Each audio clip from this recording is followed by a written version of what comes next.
Hello everyone, ধারাবাহিক news paper analysis ক্লাসে আপনাদের স্বাগতম।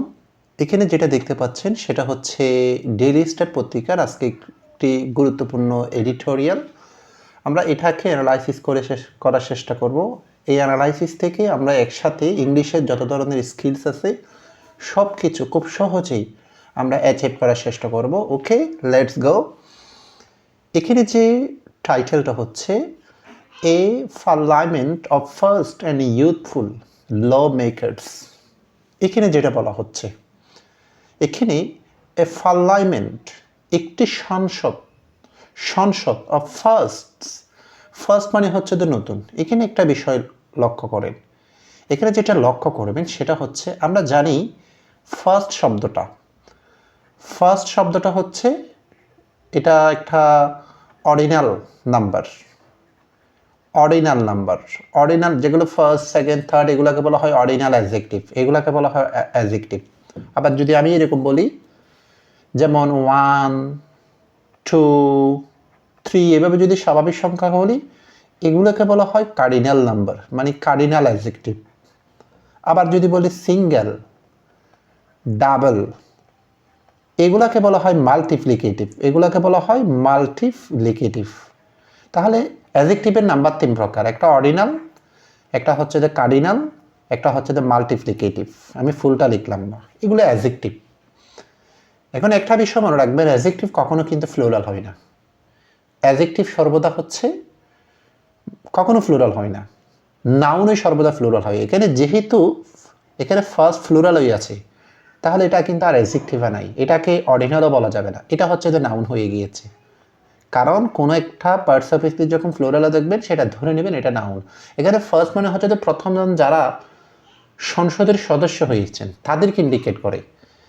এই যে ফার্স্টের মাধ্যমে অন্যজনকে ইন্ডিকেট করেছে, এটা একটা সাহিত্যের একটা আমরা বলতে পারি এটা হচ্ছে যে একটা মিটোনমি, রূপান্তর, একটার মাধ্যমে অন্য আরেকটাকে বুঝিয়েছে।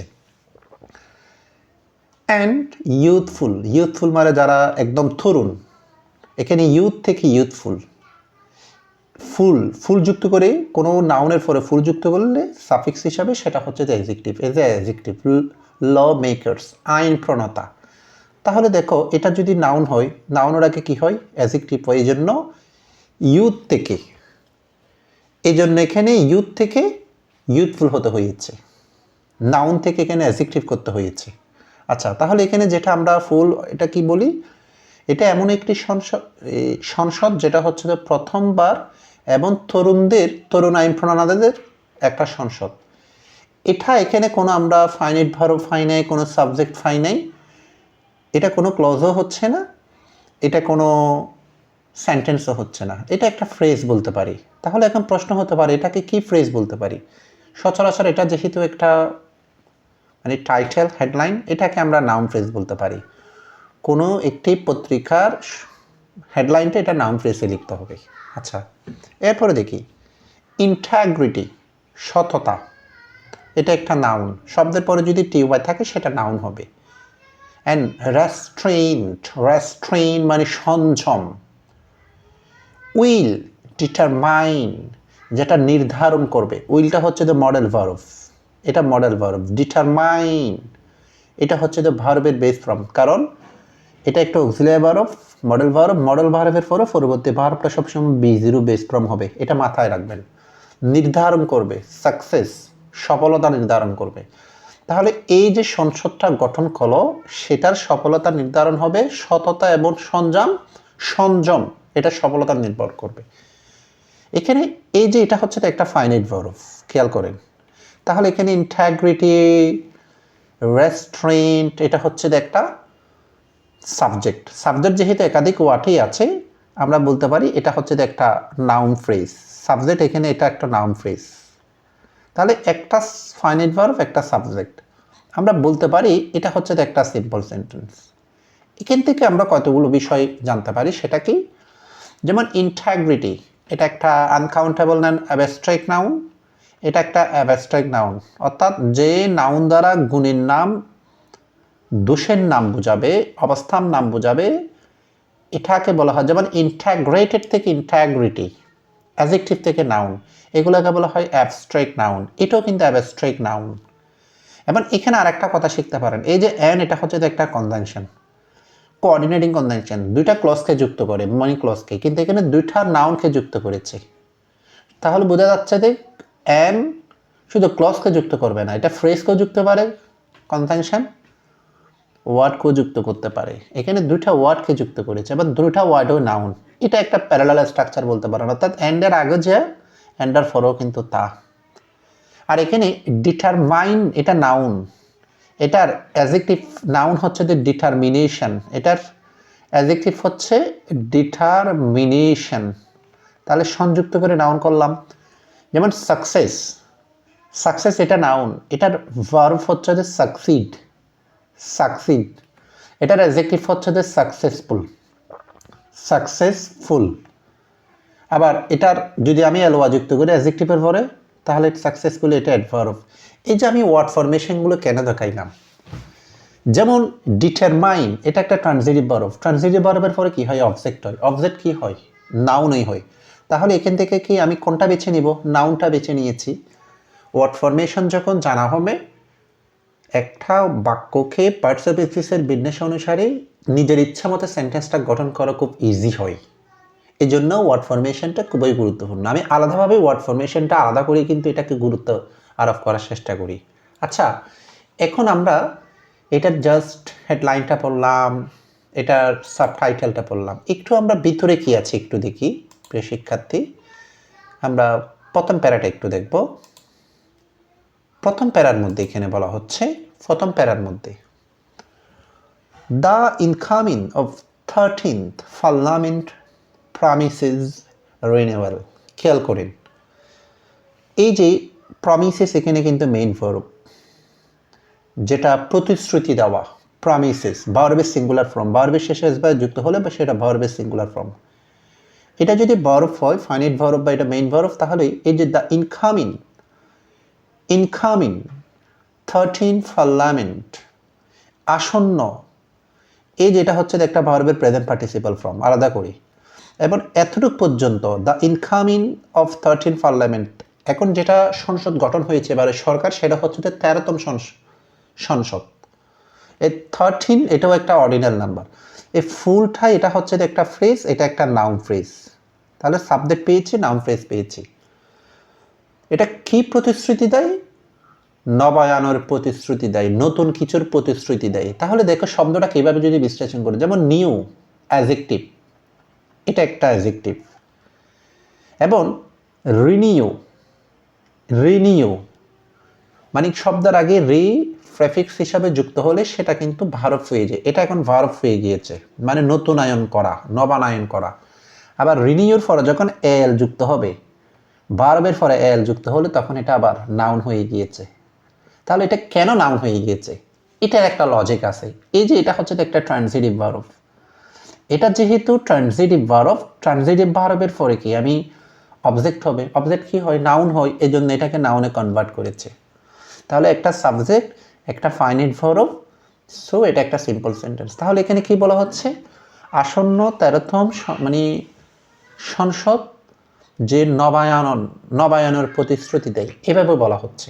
আচ্ছা, মোর দেন 2/3 অফ ল মেকার্স, এটা একটা ফ্র্যাকশন, 2/3 আইন প্রণেতা। ইলেক্ট, যে ল মেকার্স ইলেক্ট, উইল, যে ইলেক্ট মানে এখানে সংক্ষেপে বলা হয়েছে ইলেকশন, অর্থাৎ ইলেকশনে প্রায় 2/3 চেয়ে বেশি উইল টেক, আবার মডেল ভার্বের বেস ফর্ম, তাহলে ফাইনাইট ভার্ব পেয়েছি। ইলেকশন পর্যন্ত, ইলেক্ট পর্যন্ত সাবজেক্ট, এতটুকু পর্যন্ত এখানে সাবজেক্ট, আবার একটা নাউন ফ্রেজ, এটাকে বারবার সাবজেক্ট অবজেক্ট যদি একাধিক ওয়ার্ড হয় সেটা কিন্তু নাউন ফ্রেজ হবে।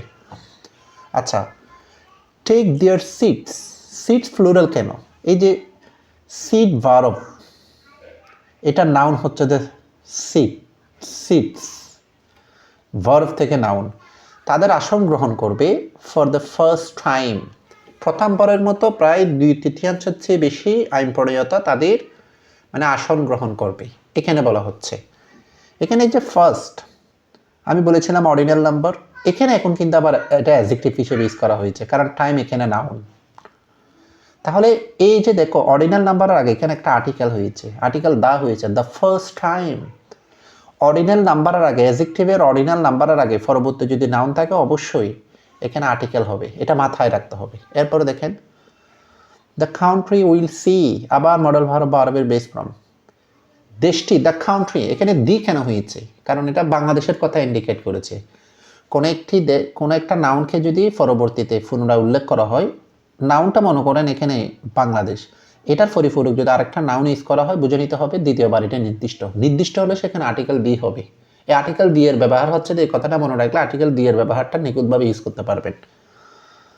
The country will see A first time prime minister, প্রথমবারের মতো এখানে একটা প্রধানমন্ত্রী গ্রহণ করেছে। এখানে আবার প্রশ্ন হতে পারে, এখানে আর্টিকেল ডি হয়েছে ফার্স্টের আগে, কিন্তু এখানে কেন এখানে আর্টিকেল এ হয়েছে? এখন ফার্স্ট টাইম এখানে ফুলটাই, এটা একটা আবার কম্পাউন্ড অ্যাডজেক্টিভ, যেহেতু একটা প্রধানমন্ত্রীর আগের কোনো কথা বলে নাই। যেমন এখানে যিনি প্রধানমন্ত্রী হয়েছেন তারেক রহমান, ওনার কথাটা এখন উল্লেখ করা হবে, নির্দিষ্ট করা হয় না। আগে যদি উল্লেখ করা হতো তাহলে এটা নির্দিষ্ট করা হতো, এখন এই জন্য অনির্দিষ্ট, তাই ইনডিফিনিট আর্টিকেল হয়েছে, অনির্দিষ্ট এ হয়েছে। প্রথমবার প্রধানমন্ত্রী পাচ্ছেন, কমা, এ ফার্স্ট টাইম অপোজিশন লিডার, প্রথমবার বিরোধী দল নেতা। এই যে লিড থেকে লিডার, লিড মানে নেতৃত্বে দেওয়া, খেয়াল করেন শব্দটা, এই ওয়ার্ড ফরমেশনগুলো কীভাবে গঠন করতেছে, লিড নেতৃত্বে দেওয়া, এটার পরে যখন ইয়ার যুক্ত হয় তাহলে লিডার নেতা, অর্থাৎ ভার্বের পরে ইয়ার যুক্ত হলে নাউন হয়ে যায়। আবার অপোজ মানে বিরোধিতা করা, ও পি, এই ভার্ব থেকে এটা নাউন করেছে কি আমি, অপোজিশন। তাহলে প্রথমবার একজন বিরোধী দল নেতা পাচ্ছেন। এখন সর্বপ্রথম হচ্ছে যে বাংলাদেশের সংসদের মধ্যে জামাতে ইসলাম মানে বিরোধী দল নেতা এইভাবে বলা হচ্ছে, 6 ইয়াং মেম্বার্স অফ পার্লামেন্ট, যেটা 6 জন তরুণ পার্লামেন্টের সদস্য যারা এনসিপি থেকে হয়েছে তাদেরকে বলা হচ্ছে। এই যে এতটুকু পর্যন্ত খেয়াল করেন, প্রধানমন্ত্রী, বিরোধী দল নেতা 6 জন, তাহলে নাউন ফ্রেজ। তাহলে এখানে আমরা একটা পেয়েছি প্যারালাল স্ট্রাকচার, গ্রামারের একই সমান্তরাল। From the national citizen party, কাদের থেকে এটা, 6 জনতে তরুণ, ন্যাশনাল সিটিজেন পার্টি যেটা এনসিপি থেকে। হু, এই যে হু, এটা একটা রিলেটিভ প্রোনাউন এবং সাবঅর্ডিনেটিং কনজাংশন। এটা কি রিলেটিভ প্রোনাউন কাকে ইন্ডিকেট করে? এই যে 6 জন আইন প্রণয়তাকে, হু এটাকে ইন্ডিকেট করে, তাহলে এটা একটা রিলেটিভ প্রোনাউন। আবার রিলেটিভ প্রোনাউন দিয়ে যেটা শুরু হয়েছে সাবঅর্ডিনেটিং কনজাংশনও এটা, তাহলে এই ক্লজটা এটা একটা অ্যাডজেক্টিভ ক্লজ বলতে পারেন। তাহলে রিলেটিভ প্রোনাউন দিয়ে যেটা শুরু হয় সেটা সাবঅর্ডিনেট ক্লজের অ্যাডজেক্টিভ ক্লজ। আমি এটা নিয়ে অনেক আলোচনা করেছি, পূর্বের ভিডিওগুলো দেখলে কিন্তু আপনারা বুঝতে পারবেন রিলেটিভ প্রোনাউন কি, অ্যাডজেক্টিভ ক্লজ কি, রিলেটিভ প্রোনাউন কীভাবে ইন্ডিকেশন করব, এই বিষয়গুলো। আচ্ছা, যারা হেল্প করেছিল ফার্স্ট টেন্সে, অর্গানাইজ মানে যেটা নেতৃত্ব দেওয়া, আয়োজন করা, মোকাবেলা করা, এরকম। এখানে একটা প্রশ্ন হতে পারে, এটা ফাইনাইট ভার্ব, হু এমন একটি রিলেটিভ প্রোনাউন সাবজেক্ট এবং কনজাংশন দুটার কাজ করে, তাহলে এটা ফাইনাইট ভার্ব। তাহলে finite verb help to organise, এখানে টু হওয়া উচিত। আমি এটা একটু মুছে দিই, তাহলে কিন্তু আপনাদের কাছে খুব স্পষ্ট হবে বিষয়গুলো। এখন প্রশ্ন হতে পারে, তাহলে দুইটা ভার্ব কীভাবে হয় এখানে কিন্তু টুটা কিন্তু উজ্জ্ব আছে, এটা নন ফাইনাইট ভার্ব। টু উজ্জ্ব থাকলে এটাকে বলা হয় জিরো ইনফিনিটিভ, বা এটাকে বলা হয় বিয়ার ইনফিনিটিভ, মনে রাখবেন এটা ইনফিনিটিভ।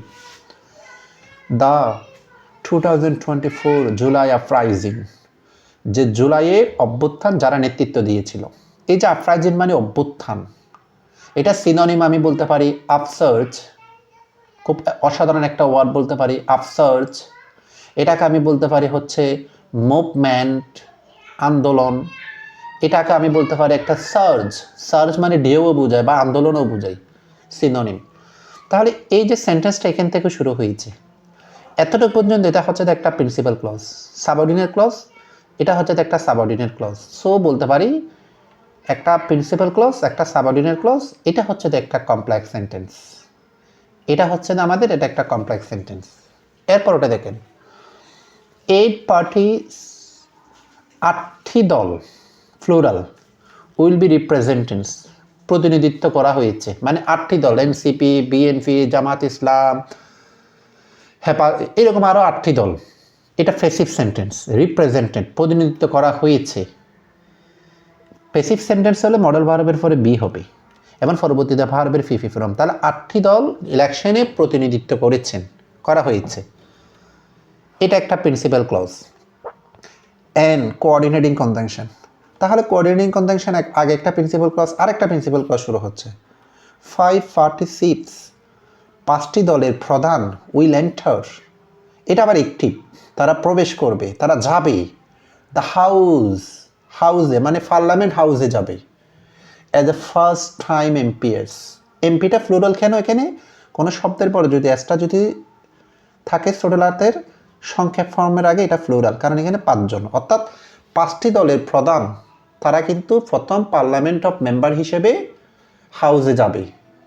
এখানে একটা বিষয় আছে, এই যে এন্টারের পরে কিন্তু এখানে এন্টার ইনটু, এটা ট্রান্সিটিভ ভার্বে দেয়। এন্টারের পরে কখনো কিন্তু এখানে প্রেপোজিশন হবে না। এখন এখানে কিন্তু এটা কিন্তু অবজেক্ট, এটা এখন নাউন ফ্রেজ হিসেবে কাজ করেছে। এটা কিন্তু স্থান বুঝলে কিন্তু এটা অ্যাডভার্ব হবে না, কারণ এটা কিন্তু ট্রান্সিটিভ ভার্ব, ট্রান্সিটিভ ভার্বের পরে নাউন বা নাউন ফ্রেজ হয়। আর এখানে এসটা হচ্ছে যে কনজাংশন না, কারণ এটার পরে কিন্তু কি ক্লজ নাই, ফ্রেজ আছে, তাই অ্যাজ এখানে কিন্তু প্রেপোজিশন। তাহলে এখান থেকে শুরু হয়ে দুইটা মেইন ক্লজ, এটা একটা ক্লজ, এটা একটা কোঅর্ডিনেটিং কনজাংশন। সো আমরা বলতে পারি এটা হচ্ছে একটা কম্পাউন্ড সেন্টেন্স, এটা হচ্ছে একটা compound sentence. The Bangladesh national party, BNP, which আবার একটা রিলেটিভ প্রোনাউন। সিকিউড মানে অবটেইন করা, অর্জন করা, ফার্স্ট টেন্স। অ্যাচিভ করা। 209 সিট, 209টা আসন। আগের সংখ্যাটা যদি এখানে ফ্লুরাল হলো, পরবর্তীটা ফ্লুরাল হবে নাউনটা। তাহলে ব্রিন্স 132 নিউ কামার্স, তারা নিয়ে এসেছে প্রায় 132 জন নতুন মানে সাংসদ, এতটুকু পর্যন্ত। এটা একটা সিম্পল সেন্টেন্স, এটা একটা সিম্পল সেন্টেন্স, এটা একটা কমপ্লেক্স সেন্টেন্স, এটা একটা রিলেটিভ ক্লজ, অ্যাডজেক্টিভ ক্লজ, এটা হচ্ছে দ্য প্রিন্সিপাল ক্লজ। সো এটা একটা কমপ্লেক্স সেন্টেন্স। এরপরে বাংলাদেশ জামায়াত ইসলাম হ্যাজ এখানে মেইন ভার্ব, কারণ এটার পরে কোনো মেইন ভার্ব না বিধে হ্যাজ নিজেই মেইন ভার্ব। তাহলে এটাকে প্রেজেন্ট পারফেক্ট বলা যাবে না, present indefinite. 59 first time amps, প্রথমবার তারা আবার 59 জন এমপি পেয়েছেন। এটা ওয়াইল সিজনস স্টল ওয়ার্ডস, একটা খুব গুরুত্বপূর্ণ শব্দ পেলাম। স্টল ওয়ার্ডস মানে হচ্ছে তো অভিজ্ঞ যারা ব্যক্তি, প্রবীণ ব্যক্তি, তাদেরকে বলা হয় স্টল ওয়ার্ডস। একটু ভালো করে দেখো, ট্রান্সলেশন সবসময় শুধু আক্ষরিক অর্থ হয় না, ভাবার্থও হতে পারে। কিন্তু এখানে এটা একটা আমরা পার্সনিফিকেশন পাচ্ছি, এটা একটা ম্যাটাফরিক্যাল মিনিং পাচ্ছে। এই যে সিজন মানে ঋতু, কিন্তু এখানে এটা অ্যাডজেক্টিভ অর্থে ইউজ করা হয়েছে। এখানে সিজন মানে ঋতু না, সিজন মানে এটা হচ্ছে যে দীর্ঘমেয়াদী। এটা অনেকটা কিন্তু আমরা সাহিত্যের ভাষা পাচ্ছে, মানে দীর্ঘমেয়াদী অনেক প্রবীণ অভিজ্ঞ ব্যক্তি, স্টলওয়ার্ডস। তাহলে অভিজ্ঞ ব্যক্তিদেরকে এখানে অনেক বেশি মানে একদম অতিরঞ্চিত করে বা অনেক বেশি বাড়িয়ে বলেছে, বা তাদেরকে অনেক বৈশিষ্ট্য মণ্ডিত করা হয়েছে, এভাবে করা হলে সেটাকে আমরা বলতে পারি এটা একটা হাইপারবোল। এটা একটা হাইপারবোল, সাহিত্যিক ভাষা। আর একটা বিষয়, এখানে সৃজন, এটা একটা বিষয়কে মানুষের বৈশিষ্ট্য আরোপ করা হয়েছে। আবার এদিক দিয়ে বলতে পারি এটা হচ্ছে একটা পার্সনিফিকেশন,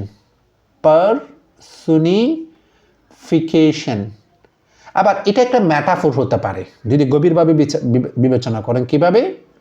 মানে প্রবীণ ব্যক্তিদের সাথে, এখানে স্টলওয়ার্ডস মানে যারা অনেক অভিজ্ঞ দীর্ঘদিন প্রবীণ ব্যক্তি, তাদের সাথে এই যে যারা সাংসদ শহীদের, তাদের সাথে কম্পেয়ার করা হয়েছে। তাহলে 3টা বিষয় শিখেছি। হাইপারবোল মানে কোনো কিছুকে বাড়িয়ে বলা, বর্ণনা করার জন্য। পার্সনিফিকেশন মানে ব্যক্তির বৈশিষ্ট্য দেওয়া কিছুর মধ্যে, বস্তুর মধ্যে। ম্যাটাফোর মানে দুটি ভিন্ন বিষয়ের মধ্যে অদৃশ্যভাবে তুলনা করা। পার্টিকুলারলি উইদিন বিএনপি, বিএনপির মধ্যে বিদ্যমান আছে। So overall composition of parliament, এই যে দেখেন ওভারঅল মানে সমন্বয়, কম্পোজিশন মানে এখানে সমন্বয়, অ্যাডজাস্টমেন্ট, পার্লামেন্ট মানে সংসদের যে ওভারঅল একটা সামগ্রিক একটা কাঠামো, এটাও কিন্তু ম্যাটাফরিক্যাল একটা মিনিং কিন্তু। ভাব এটা কিন্তু কি, যেটা লিটারাল মিনিং না, সরাসরি না, সিগনাল, যেটা একটা বার্তা দেয়। তাহলে আমরা এই যে এখানে সিগন্যালটা হচ্ছে যে মেইন ভার্ব, এতটুকু ওয়াইল কিন্তু কনজাংশনস, এবং সিজনস থেকে এতটুকু, সরি এখানে এই যে রিমেইন, এটা একটা ফাইনাইট ভার্ব, এতটুকু পর্যন্ত এটা একটা সাবঅর্ডিনেট ক্লজ, সাবঅর্ডিনেটিং কনজাংশন। তাহলে এখান থেকে শুরু করে এটা একটা আবার একটা মেইন ক্লজ শুরু হচ্ছে, এটা একটা ফাইনাইট ভার্ব, এটা হচ্ছে একটা সাবজেক্ট নাউন ফ্রেজ। তাহলে কি বার্তা দেয়? এটা একটা ট্রানজিটিভ ভার্ব, কারণ এটার পর একটা অবজেক্ট আছে, এ মোর ভাইব্রেন্ট, অনেক উজ্জ্বল, আবার হাইপারবোল, ডাইভার্স, বৈচিত্র্য, লেজিসলেচার মানে হচ্ছে আইনসভা, মানে একটা বৈচিত্র্য এমন উজ্জ্বল একটা আইনসভা দেয়।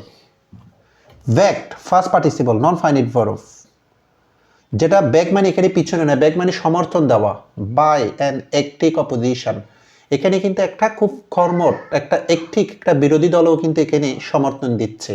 তাহলে সেন্টেন্সটাকে যদি আমরা যদি একটু গ্রামেটিক্যালি সেন্টেন্সের স্ট্রাকচার বিশ্লেষণ করি, ওয়াইল এখানে হচ্ছে এটা একটা সাবঅর্ডিনেটিং কনজাংশনস, এখান থেকে শুরু করে এতটুকু পর্যন্ত এটা একটা সাবঅর্ডিনেট ক্লজ, ওভারঅল থেকে শুরু করে এতটুকু পর্যন্ত এটা হচ্ছে একটা মেইন ক্লজ, এবং এখানে এটা হচ্ছে একটা নন ফাইনাইট ভার্ব। নন ফাইনাইট ভার্বের ফেসিভ অংশ এটা, মানে মানে ফেসিভ অংশে লেখা হয়েছে। শিক্ষার্থীরা এই অংশটা, বাকি অংশটা এতটুকু থাকবে, বাকি অংশটা আপনারা পড়ে নেওয়ার চেষ্টা করবেন আমি যেভাবে অ্যানালাইসিস করেছি। তবে আমি আপনাদের কাছে একটা রিকোয়েস্ট, সেটা হচ্ছে প্লিজ আমি রেগুলার ভিডিও দিতে তখনই পারবো যদি আমার চ্যানেলটা, আমার এই যে এটা যদি খুব গ্রো হয়। আমার চ্যানেলটা সাবস্ক্রাইব করবেন প্লিজ প্লিজ, এবং আমার এটা একটু ফলো করবেন, আর ভিডিওটা বেশি বেশি করে শেয়ার করবেন। আর একটা বিষয় সবচেয়ে বেশি গুরুত্বপূর্ণ, সেটা হচ্ছে আমি একটা মানে এটার পাশাপাশি একটা নতুন পেজ খুলেছি। আমার পেজটাও আমি আপনাদের কাছে শেয়ার করতে যাব। আশা করি আপনারা অ্যাক্টিভলি আমার পেজের সাথেও কিন্তু অ্যাড হবেন। যদি আপনারা এভাবে নতুন, আমি ইংলিশের সকল স্কিলস আলোচনা করবো রেগুলারলি, যাতে আপনাদের প্রস্তুতি দিতে সুবিধা হয়। ধন্যবাদ, সবাই ভালো থাকবেন।